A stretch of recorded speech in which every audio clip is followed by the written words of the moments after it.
Welcome है सभी साथियों का आज की क्लास के अंदर मेरे YouTube channel one step to success पर। मैं आर प्रजापत आज आपके सामने जो आपका संख्या पद्धति का टॉपिक है, नंबर सिस्टम का टॉपिक है, उसकी फर्स्ट क्लास में आज लेकर आया हूं।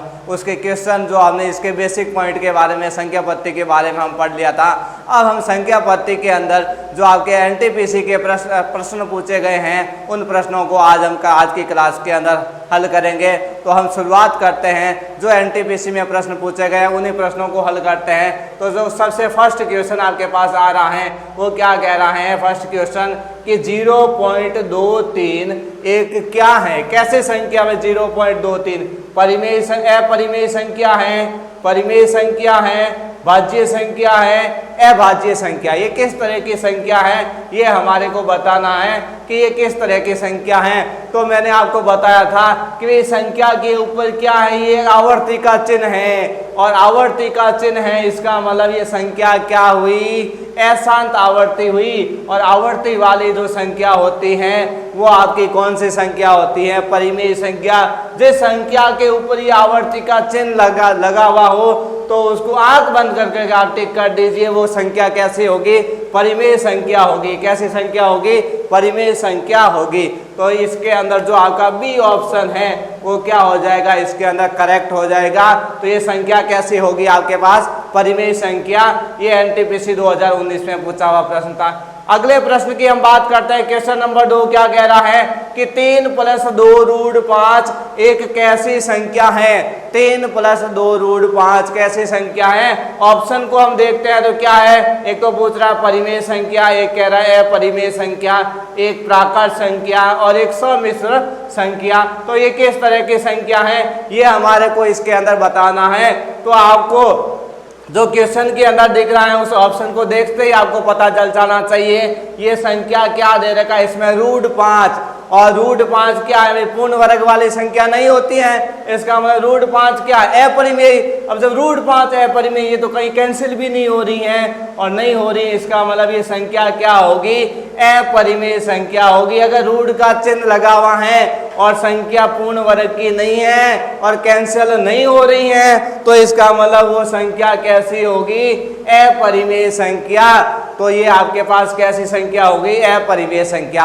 अगला प्रश्न, हम तीसरे प्रश्न के बारे में चर्चा करते हैं कि क्वेश्चन नंबर 3 आपके पास क्या कह रहा है? क्या कह रहा है इसके अंदर कि क्या कह रहा है? संख्या 1.11221 इस तरह से ये संख्या दे रखी है और 2019 के पेपर में ये क्वेश्चन पूछा हुआ है और आपको पूछ रहा है कि ये पूर्णांक होगी, परिमेय होगी, अपरिमेय होगी, प्राकृत संख्या होगी। तो पहले सबसे पहले हम इस संख्या को देख लेते हैं। इस संख्या के अंदर क्या लिखा हुआ है? इसका मतलब ये संख्या कैसे डॉट का मतलब संख्या आगे की तरफ जा रही है, आगे की तरफ जा रही है, इसका मतलब अशांत संख्या होगी।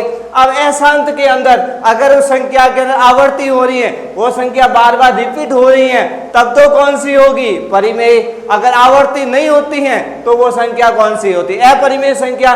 तो इसके अंदर हम प्रश्नों अगर अंकों को देखें, हमारे पास क्या दिख रहा है? दशमलव के बाद 1, फिर 1, फिर 2, ये रिपीट नहीं हो रहा। यहाँ से लेके 11, 21, ये कहीं रिपीट नहीं हो रहा। 23, कहीं संख्या रिपीट हो ही नहीं रही है, रिपीट नहीं हो रही है, इसका मतलब आवर्ती वाली संख्या नहीं है। और जब संख्या आवर्ती वाली नहीं है इसका मतलब वो आपके पास कैसी संख्या होगी? अपरिमेय संख्या होगी। आवर्ती वाली नहीं है इसका मतलब वो संख्या कैसी होगी? अपरिमेय संख्या। तो सी ऑप्शन आपका क्या हो गया? टिक कर दिया। मतलब कितने इजी क्वेश्चन पूछे जा रहे हैं, आपको बेसिक पॉइंट को समझना है तो क्वेश्चन इजीली हल हो जाते हैं। अब हम इसका चौथा प्रश्न हल करते हैं। तो क्या है आपके पास संख्या? क्वेश्चन में क्या दे रखा है?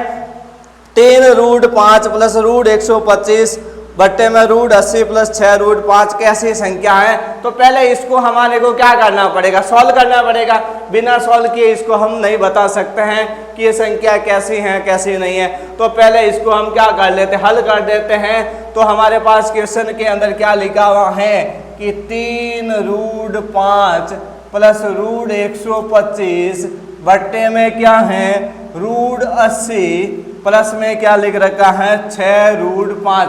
क्योंकि यहाँ पर आपको दिख रहा है कि भाई रूट का चिन्ह तो लगा हुआ है, लेकिन ये तो अंश में भी रूट है, हर में भी है, क्या पता रूट का चिन्ह कैंसिल हो जाए, तो इसलिए हमारे को सॉल्व करके पता करना पड़ेगा। भाई केवल अंश में ही रूट है तब तो इसका मतलब हम डायरेक्ट कह सकते हैं अपरिमेय में, और केवल हर में ही रूट है तो हम डायरेक्ट भी बोल सकते हैं अपरिमेय, लेकिन अब यहाँ हम डायरेक्ट कुछ नहीं कह सकते, तो पहले इस प्रश्न को हल करना पड़ेगा। तो क्या लिख रखा है आपके पास 3 रूट 5, 125 है, क्या है 125, तो 125 को हम क्या लिख सकते हैं 25 इंटू 5 लिख सकते हैं ना, 125 को क्या लिख सकते हैं 25 इंटू 5। फिर ये रूट 80 है, 80 को हम क्या लिख सकते हैं 16 इंटू 5, मतलब उसके अभाज्य गुणनखंड कर दीजिए, प्लस क्या लिख रखा है 6 रूट 5। अब हम आगे इस प्रश्न को हल करें, क्या है आपके पास 3 रूट 5 और 25 आपको पता है किसका होता है 5 का वर्ग होता है, तो इसका मतलब 25 बाहर आ जाएगा, इसकी जगह क्या लिख देंगे 5 और अंदर क्या बच गया आपके पास 5। 25 का तो क्या आ गया 5 बाहर आ गया और बाकी वाला जो 5 था वो अंदर रह गया रूट के अंदर। इसके अंदर हम देखते हैं तो 16 किसका वर्ग होता है 4 का वर्ग होता है, तो यहाँ 16 की जगह तो क्या आ जाएगा 4 और अंदर क्या बच गया रूट 5, इधर क्या है 6 रूट 5। अब हम ऊपर वाले में देखें रूट 5 दोनों में कॉमन आ रहा है, तो इसका मतलब रूट 5 क्या ले लेंगे हम कॉमन, पीछे क्या बचा इधर देखो 3 और इधर क्या बच गए हैं प्लस का 5। नीचे वाले में भी देखते हैं तो रूट 5 आपके पास क्या आ रहा है कॉमन आ रहा है, तो यहाँ पीछे बचा क्या इधर 4 और इधर पीछे क्या बच गया 6। अब रूट 5 और रूट 5 तो क्या हो जाएगी कैंसिल हो जाएंगी। अब 3 प्लस 5 कितने होते हैं 8 और 4 प्लस 6 कितने होते हैं 10। ऑप्शन के अंदर क्या पूछ रहा है कि ये परिमेय है, क्या कौन सी संख्या है ये हमारे को पूछ रहा है, तो ये कैसी परिमेय, तो परिमेय के रूप में तो है कोई दिक्कत नहीं है, क्या पता और कोई ऑप्शन तो सही नहीं, प्राकट संख्या, तो ये प्राकट तो है नहीं, तो भिन्न में है, भिन्न वाली संख्या तो प्राकट होती नहीं है। फिर आपके पास पूछ रहा अपरिमेय, तो अपरिमेय तो है ही नहीं क्योंकि कहीं रूट का चिन्ह नहीं रहा अब तो। फिर कह रहा है पूर्णांक, तो पूर्णांक के अंदर भी संख्या भिन्न में नहीं होनी चाहिए, इसका मतलब ए ऑप्शन आपका क्या हो जाएगा इसमें सही हो जाएगा। तो ये कैसी संख्या होगी परिमेय संख्या होगी। इस तरीके से आपको प्रश्न को समझते हुए हल करना है। इसी तरीके के हम क्वेश्चनों को अगली क्लास में और सॉल्व करेंगे जो संख्या पद्धति का टॉपिक है। तो आज की क्लास को हम यही एंड करते हैं, अगले क्वेश्चन हम अगली क्लास के अंदर पढ़ेंगे।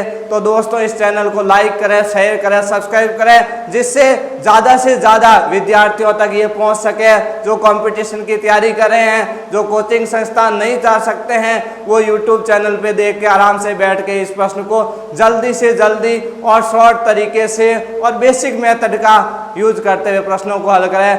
Thank you all of you.